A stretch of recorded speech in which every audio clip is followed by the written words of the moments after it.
Dave, so talk to us. What's one piece of advice you can give us this Monday morning?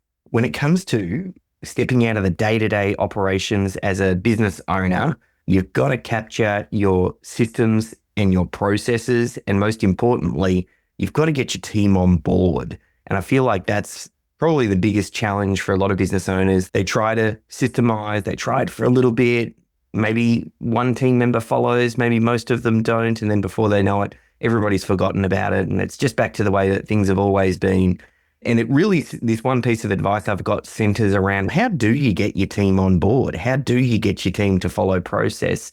And even resistant team members, how do you get them to go, oh, this is how we do things here? And the key here is the way in which it's introduced to your team. A lot of business owners, when they go, oh, we're going to start documenting our process and we're going to have a particular way of doing things, the team member in their brain, they start to think, should I be worried about my job? Is he trying to document what I'm doing so that he can replace me? Is he going to take my job offshore? I kind of like having this little black box where no one really knows what I'm doing because it creates some level of job security for me. I don't want to capture my process and have that available and accessible for everybody else. So that's some of the things that go on in their head, and that's what can make them resistant and then fall back to the ways that they may have done things in the past or not even want to share what it is that they're doing. So the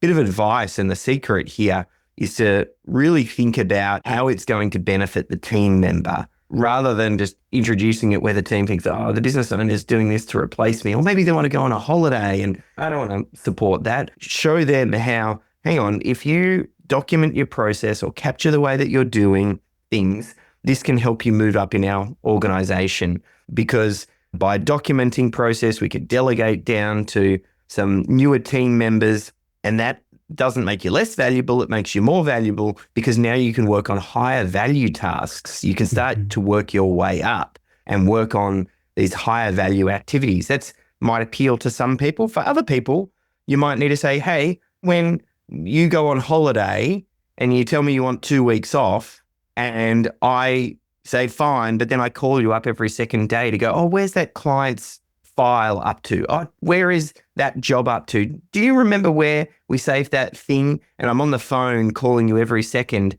to try and find out what's going on.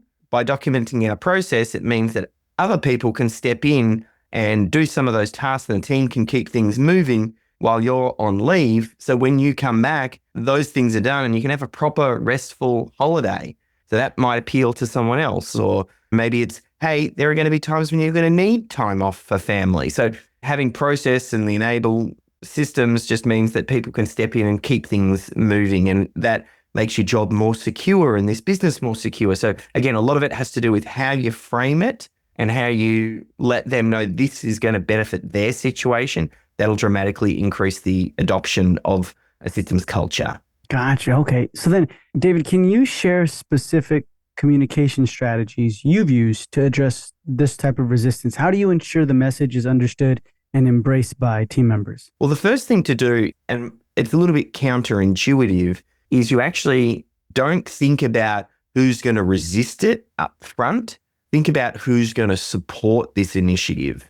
So when you first introduce the topic and you say, hey, we're going to look to build a systems culture and want to capture some different processes. Hey, I've got this book or this podcast that I want to share with you just that talks a little bit about what we're doing, and then see who resonates with it, who listens to it, who gets it, and say, hey, I'm looking for some people who want to help me drive this forward. Who sticks their hand up? And then start off by leaning into them. So that's kind of step number one. You start to empower them. You get the first set of systems down, and then you start to celebrate system wins. When a team member does something, you go, hey, we just documented this new process. Jenny did an awesome job over here. Hey, Sarah, we normally have this frustration when someone goes on leave, but Sarah documented this process and then we had John step in and do the task. Hey, Sarah, you're awesome, and you shine a spotlight on that. Maybe you give out a monthly most valued player award to the person who really embraces this idea.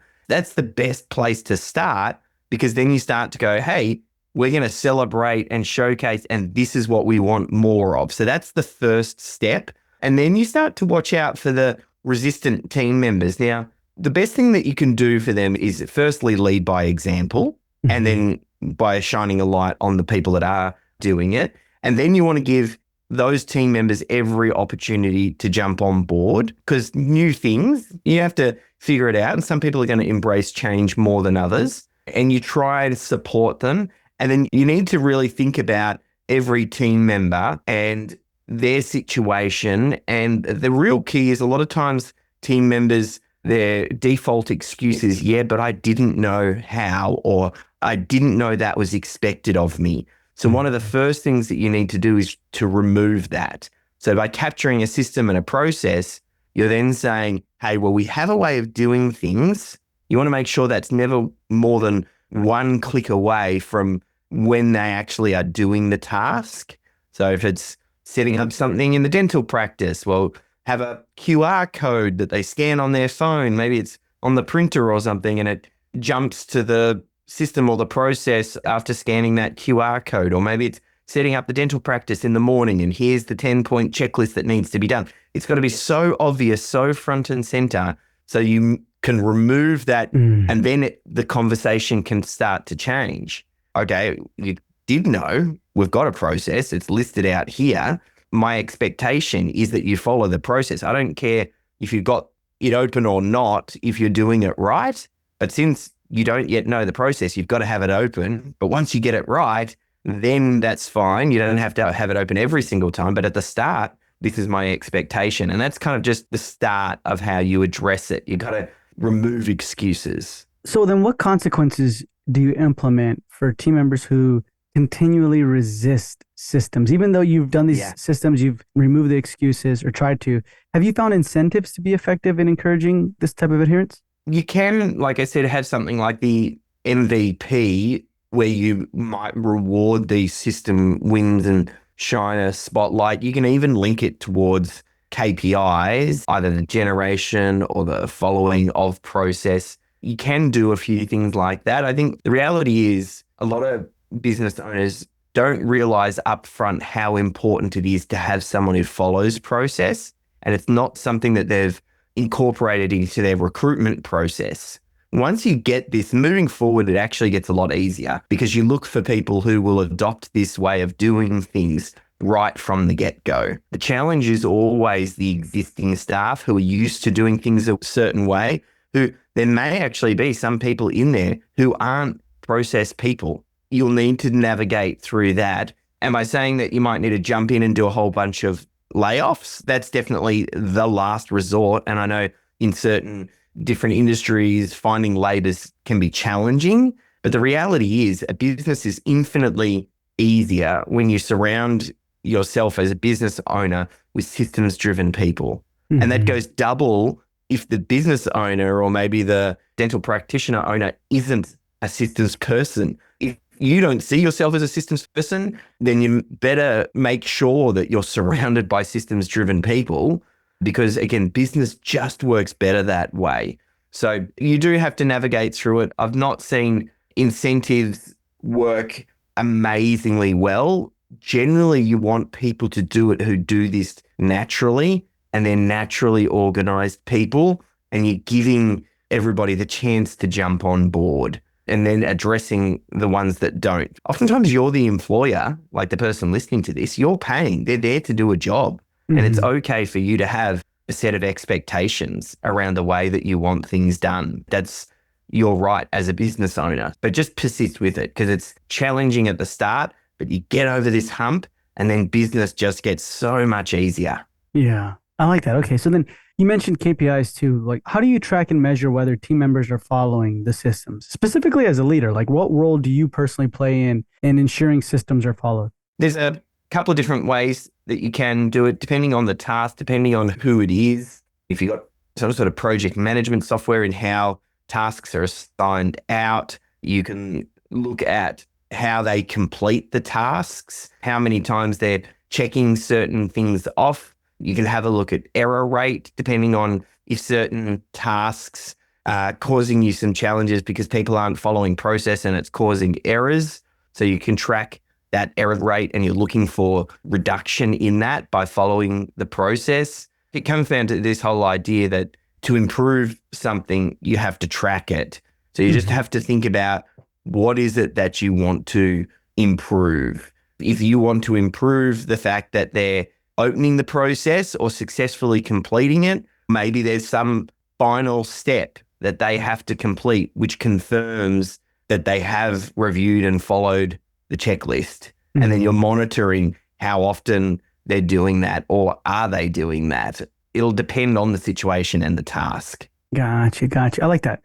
With that in mind, like, hey, at the end of the day, make sure you let me know, or you send me an email, or you do this checklist, and then the office manager at the end of the week will look at how many people did this. How do you balance being hands-on with empowering your team to take ownership of these systems versus it seeming like, man, he's just micromanaging everything? Yes, yeah. The main thing there is, depending on what the work is, you've got to systemize all of the things that need to happen in business. There are certain things that kind of just need to happen a certain way. Patients will need to be checked in a certain way, or they have to fill out certain forms. Maybe the practice or the studio needs to be set up a particular way. Try and systemize all of the mundane pieces or parts of business that just need to be done a certain way. And sometimes leaving out the creative part or doing those types of systems a little bit more high level.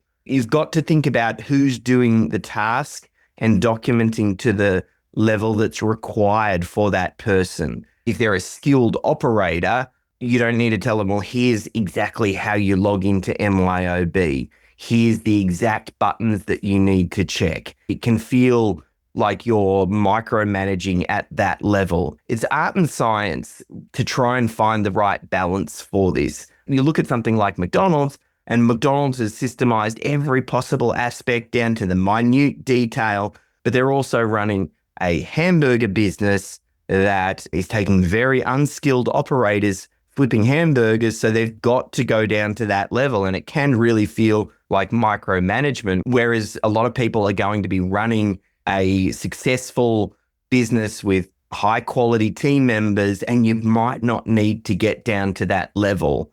A quote that Reed Hastings said from Netflix. And he said, when we started systemizing, we wanted to systemize every possible aspect of the business. We wanted to make sure our business was dummy proof.